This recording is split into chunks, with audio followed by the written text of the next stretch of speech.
Қыздар, енді классический эклеріміз дайындаймыз. Алдын ала ганашын дайындап, холодильникке салып қоямыз 2-3 сағатқа. Мұнда ақ шоколад, қара шоколад және сливкиімізді барлығын ыдысқа салып, микроволновкаге ысытып аламыз, ертіп аламыз. Міне мына жерде уже ертіп алдым.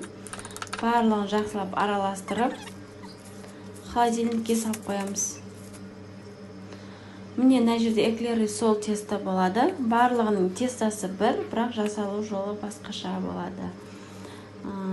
Міне осылай барлығын сыққаннан кейін үстіне майымызды жағып шығамыз. Май бізде бетін жарылып кетпеу үшін.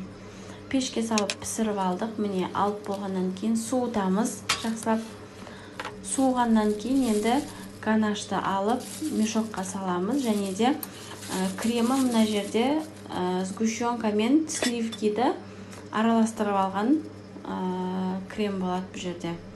Міне осылай эклерийдің үстін пышақпен алып тастаймыз да, ішіне ганашты құйып, үстіне кремімізді құямыз.